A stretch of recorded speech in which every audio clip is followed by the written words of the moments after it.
Hi friends, welcome back to my channel Savvy Learner. In the video நம்ம பார்க்க போற CBSE syllabus 11th accountancy chapter 8 journal.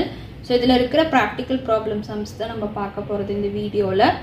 So far நம்ம theory parts பார்த்தோம். So அது last வீடியோல இருக்கு. நீங்க மறக்காம செக் பண்ணி பாருங்க. உங்களுக்கு ரிவிஷன் பண்றதுக்கு கண்டிப்பா அது ஹெல்ப்ஃபுல்லா இருக்கும். So இது வந்து practical problem sums. So நம்ம first question பார்த்தலாம். So question பார்க்கறதுக்கு முன்னாடி நீங்க ஒண்ணு நம்ம சேனல் subscribe பண்ணலாம் subscribe பண்ணிக்கோங்க. பக்கத்துல இருக்க bell icon click பண்ணுங்க அப்ப நான் போடுற வீடியோஸ் எதுவும் நீங்க மிஸ் பண்ணாம பார்க்கலாம். So first நம்ம பார்க்க போறது simple journal entries தான் பார்க்க போறோம். So first question பாத்தீங்கன்னா நமக்கு business started அப்படி கொடுத்திருக்காங்க. So ஒவ்வொரு transaction நம்ம entries போடலாம்.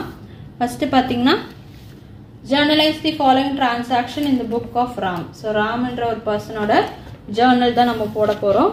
First வந்து in book of Ram journal entry போட்டுக்கோங்க. Date particulars LF debit credit okay va so first என்னோட bookல வந்து 2021 ன்னு இருக்கு so உங்க bookல எந்த டேட் இருக்கோ அத நீங்க மென்ஷன் பண்ணிக்கோங்க so ஒவ்வொரு bookக்கு டிஃபர் ஆகும் so 2021 ன்னு என் bookல இருக்கு உங்க bookல எந்த இயர் கொடுத்திருக்காங்களோ அத நீங்க எழுதிக்கோங்க so first பாத்தீங்கன்னா business started with cash rupees 1 lakh அப்படினு கொடுத்திருக்காங்க so amount பாத்தீங்கன்னா நமக்கு 1 lakh rupees கொடுத்திருக்காங்க entry வந்து cash வந்து business குள்ள வந்திருக்கு அப்போ cash நம்ம டெபிட் பண்ணனும் what comes in cash comes in so அத டெபிட் பண்ணுங்க capital so owner வந்து நமக்கு amount தராரு so owner நமக்கு amount தராரு so he will become giver amount அது கொடுக்கறாங்க so அதனால he become giver so amount வந்து 1 lakh rupees so transaction எழுதிக்கோங்க being commenced business அப்படி நீங்க எழுதிக்கலாம்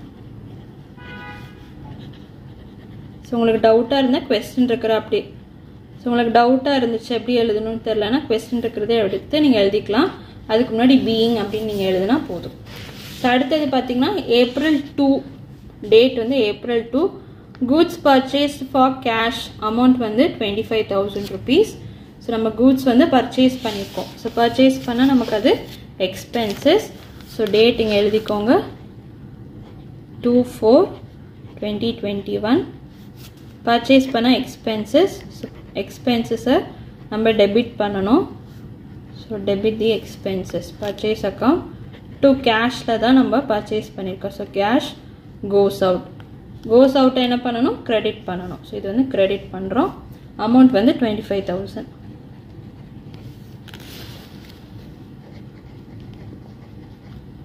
so narration வந்து being goods purchased for cash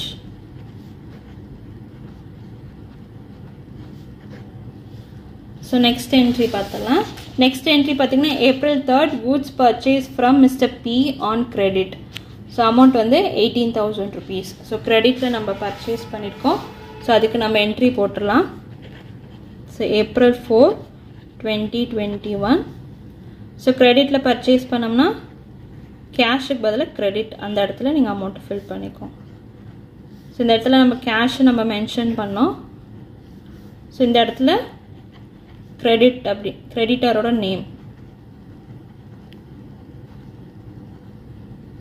ஏன்னா நம்ம cash கொடுக்கல so இனிமே தான் நம்ம cash கொடுக்கணும் so அதனால amount வந்து 18000 rupees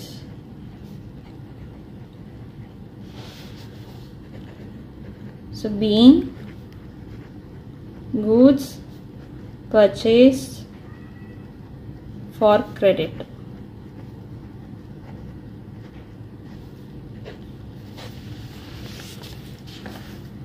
so அடுத்தது April 5th goods sold to Mr.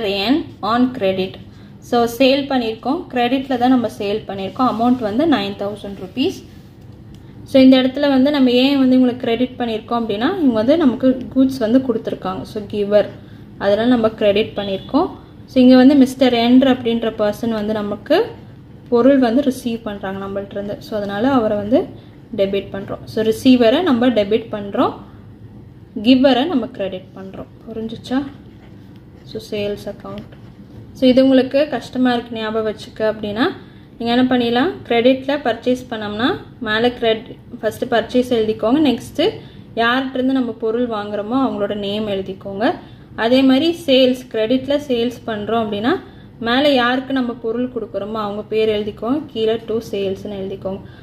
So easier version என்னென்னா பர்ச்சேஸ் பண்ணுற போது பொருள் வந்து நமக்கு கொடுப்பாங்க, யார் கொடுக்குறா, ஸோ அந்த கொடுக்குற பர்சனை நம்ம என்ன பண்ணுவோம், கிரெடிட் பண்ணுவோம். ஸோ பர்ச்சேஸ் பண்ணும்போது யார் நமக்கு பொருள் கொடுக்குறாங்களோ அவங்கள நம்ம கிவர் அப்படின்னு சொல்லுவோம். ஸோ அதனால தான் அவரை நம்ம கிரெடிட் பண்ணுறோம். அதே மாதிரி பொருள் சேல்ஸ் பண்ணும்போது யார் நம்மள்ட்ட இருந்து பொருள் ரிசீவ் பண்ணுறாங்க ஸோ அவங்களோட நேமை நம்ம டெபிட் பண்ணுவோம். இதுதான் ரூலு. ஸோ அமௌண்ட் பார்த்தீங்கன்னா 9,000 rupees.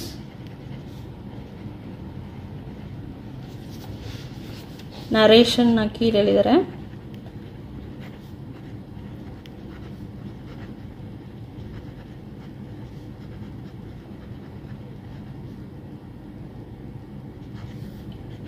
ஸோ இதான் நம்மளோட நரேஷன்.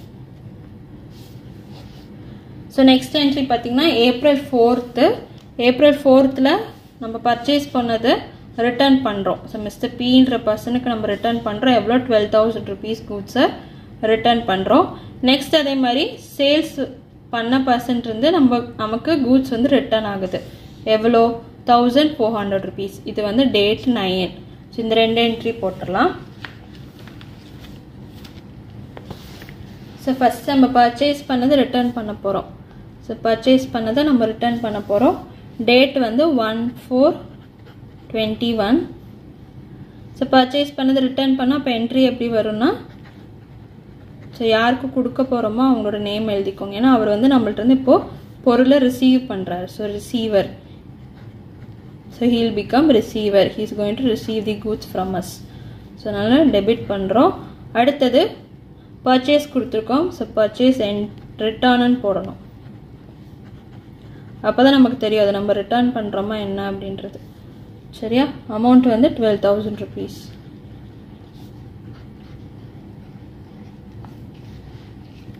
ஸோ நரேஷன் எழுதிடலாம்.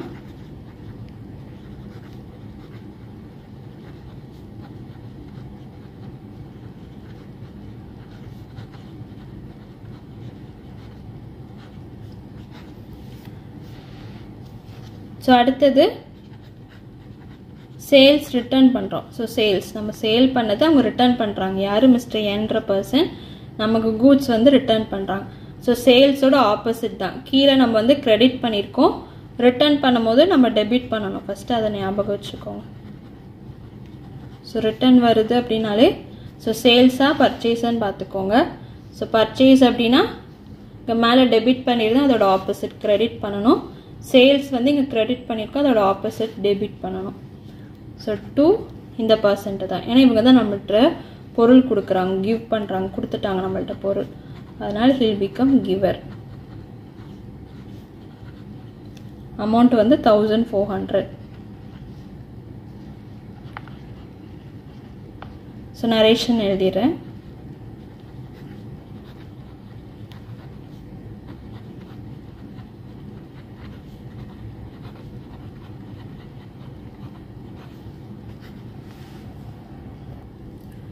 ஸோ அடுத்த என்ட்ரி பார்த்தீங்கன்னா April 10th cash pay to Ajay. Amount வந்து 6,000 rupees. Next April 12th commission received. Amount வந்து 2,700 rupees. ஸோ இந்த 2 என்ட்ரி போட்டுடலாம். ஃபஸ்ட்டு பே பண்ணியிருக்கோம். ஸோ அந்த என்ட்ரி நான் மென்ஷன் பண்ணுறேன். ஸோ நம்ம கேஷ் பே பண்ணோம்னா டேட் வந்து 10th April. ஸோ எவ்வளோ அமௌண்ட்டு பே பண்ணியிருக்கோம், 6,000 rupees. ஸோ யாருக்கு பே பண்ணுறோம், அஜய் அப்படின்ற பர்சனுக்கு நம்ம பே பண்ணுறோம். ஸோ அவர் நம்மள்ட்ட இருந்து அமௌண்ட்டை ரிசீவ் பண்ணுறாங்க. ஓகேவா? ஸோ அமௌண்ட்டு வந்து யாருக்கு பே பண்ணுறோம், அஜய்ன்ற பர்சன் நம்மள்ட்ட இருந்து அமௌண்ட் வந்து ரிசீவ் பண்ணுறாங்க. ஸோ ரிசீவரை நம்ம டெபிட் பண்ணணும். So cash goes out. So கேஷில் தான் பே பண்ணுறோம். ஸோ கேஷ் அப்படின்றது நமக்கு ரியல் அக்கௌண்ட், அதனால் இது கோஸ் அவுட், அதனால் நம்ம அது கிரெடிட் பண்ணுவோம். நரேஷன் பார்த்தீங்கன்னா being cash paid to Ajay.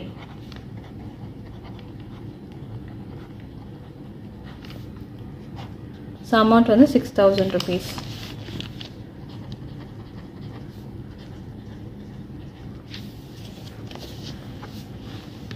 So next 12th April 12th வந்து கமிஷன் ரிசீவ் பண்ணியிருக்கோம் 2,700 rupees. ஸோ நம்ம ரிசீவ் பண்ணியிருந்த கேஷ் தான் ரிசீவ் பண்ணியிருப்போம். ஸோ டேட் வந்து 12th. ஸோ அதை எழுதிக்கோங்க, April 12th. ஸோ நம்ம ரிசீவ் பண்ணியிருந்தால் கேஷ் தான். ஸோ அப்போ கேஷ் நமக்கு உள்ளுக்குள்ளே வருது. What comes in? Cash comes in. So இந்த இடத்துல நம்ம என்ன ரிசீவ் பண்ணுறோம்? இன்கம் தான் நமக்கு. கமிஷன் வந்து நமக்கு இன்கம். ஸோ அதனால் நம்ம அதை கிரெடிட் பண்ணுறோம். ஸோ நரேஷன் பார்த்தீங்கன்னா பீயிங்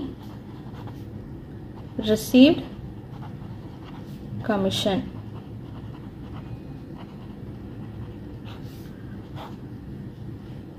ஸோ அமௌண்ட் வந்து 2700. So next 15th furniture purchase எவ்வளோ? 7000 rupees. ஸோ இதுக்கு என்ட்ரி போட்டுடலாம். 15th. ஸோ ஃபர்னிச்சர் அப்படின்றது நமக்கு அசெட்டு. ஸோ அசெட் தான் ஆக்சுவலாக. அப்போ அசெட் வந்து எதில் வரும்? ரியல் அக்கௌண்ட்டில் வரும். So what comes in? Furniture வந்து உள்ளுக்குள்ளே வருது. பட் இந்த இடத்துல கேஷுமே நமக்கு அசெட்டு தான். அப்போ என்ன ஆகுது? ஃபர்னிச்சர் நமக்கு உள்ளுக்குள்ளே வருது. So furniture comes in. So அதனால் அதை டெபிட் பண்ணுறோம். கேஷுமே நமக்கு அசெட்டு தான். ஸோ கேஷ் பார்த்திங்கன்னா கோஸ் அவுட். ஸோ இதுவுமே ரெண்டுமே நமக்கு ரியல் தான். பட் இது வந்து கம்ஸ் இன், பிஸ்னஸ்க்குள்ளே வருது. கேஷ் வந்து வெளியில் போகுது, அதனால் கிரெடிட் பண்ணுறோம். அமௌண்ட் வந்து 7000 rupees. ஸோ ஜேர்னல் எழுதி, ஸோ நரேஷன் எழுதிடுறேன்.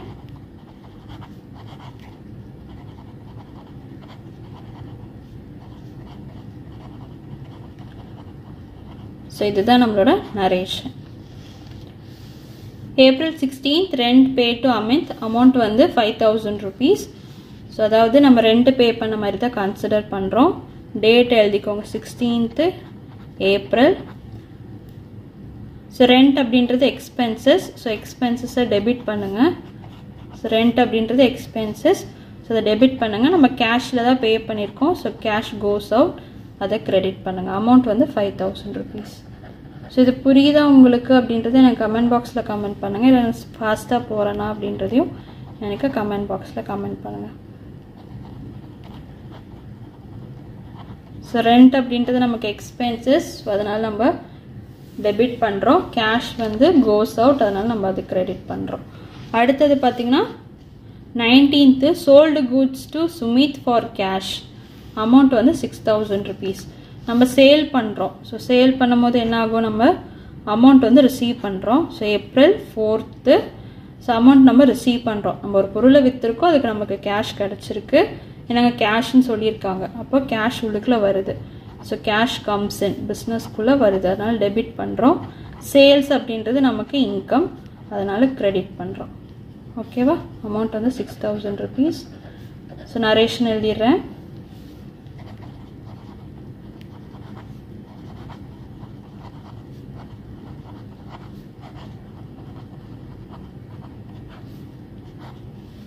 sold goods for cash.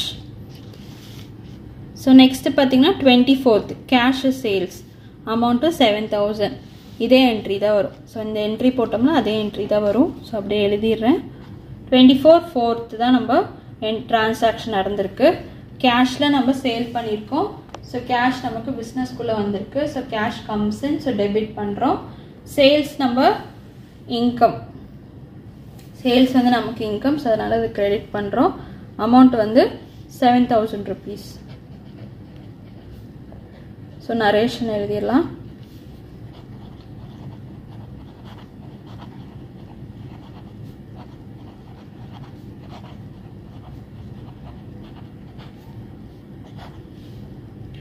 So next April 30 cash receive from N. So sale பண்ணியிருந்தோம்ல, ஸோ அந்த பர்சன் நமக்கு அமௌண்ட் கொடுக்குறாங்க 5000 rupees.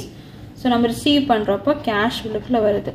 So cash comes in, அதனால் டெபிட் பண்ணுங்கள். ஸோ என் அப்படின்ற பர்சன் நமக்கு கொடுக்குறாங்க, அமௌண்ட்டு கொடுக்குறாங்க. ஸோ அதனால் அவரை கிரெடிட் பண்ணுங்கள். He gives the amount. So அதனால் அவரை கிரெடிட் பண்ணணும். அமௌண்ட் வந்து 5000. நரேஷன் எழுதிடலாம்.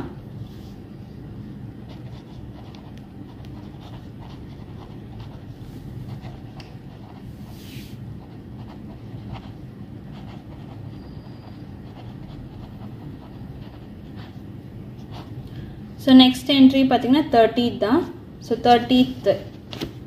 So next entry April 30th, salary paid. So salary வந்து நம்ம பே பண்ணியிருக்கோம். ஸோ 34 April 30th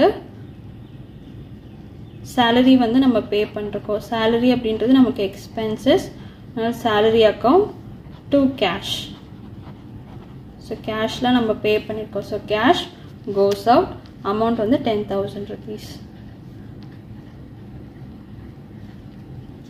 ஸோ இதுக்கு நரேஷன் எழுதிடலாம்.